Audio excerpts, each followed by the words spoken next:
জুবিন গাৰ্গ কেৱল এজন মদাহী আছিল। দূৰ ঘূৰ এজন মদাহী আছিল জুবিন গাৰ্গ।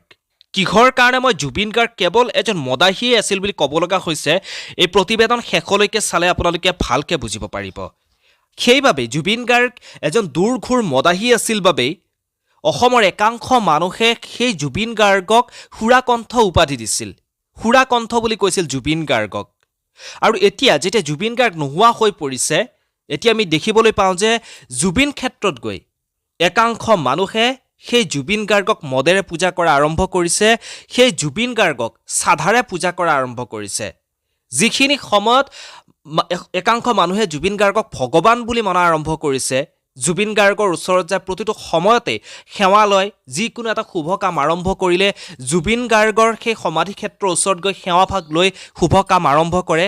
কিন্তু তাৰ বিপৰীতে এতিয়া একাংশ মানুহে সেই জুবিন ক্ষেত্ৰত গৈয়ে মদ ঢালিছে, জুবিন ক্ষেত্ৰত গৈয়ে চাধা ঢালিছে। জুবিন গাৰ্গে কেৱল মদ চাধা খায়েই ভাল পাইছিল নেকি? জুবিন গাৰ্গে মানুহক সহায় কৰি ভাল পাইছিল। প্ৰতিটো সময়তে অসমখনৰ কাৰণে চিন্তা কৰিছিল। প্ৰকৃতিক ভাল পোৱা এজন মানুহ আছিল জুবিন গাৰ্গ।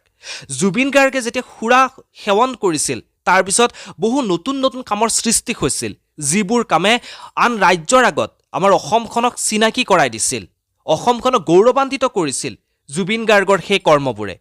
কিন্তু এতিয়া যিসকল মানুহে জুবিন ক্ষেত্ৰত গৈ সুৰা ঢালি আছে, জুবিন ক্ষেত্ৰত গৈ জুবিন গাৰ্গক চাধাৰে পূজা কৰা আৰম্ভ কৰিছে, তেওঁলোকে এটা এনেকুৱা বুজাব বিচাৰিছে যে জুবিন গাৰ্গ কেৱল এজন মদাহী আছিল, জুবিন গাৰ্গে চাধা খাই ভাল পাইছিল বাবে জুবিন গাৰ্গক চাধাৰে পূজা কৰিছে।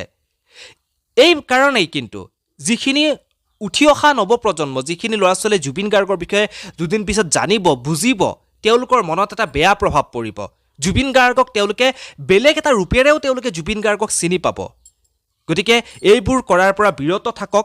জুবিন গাৰ্গে কেৱল মদেই খোৱা নাছিল, মদেই খাই জুবিন গাৰ্গে ভাল পোৱা নাছিল। জুবিন গাৰ্গে দুখীয়া মানুহৰ কাৰণে জীয়াই ভাল পাইছিল, দুখীয়া মানুহক সহায় কৰি ভাল পাইছিল।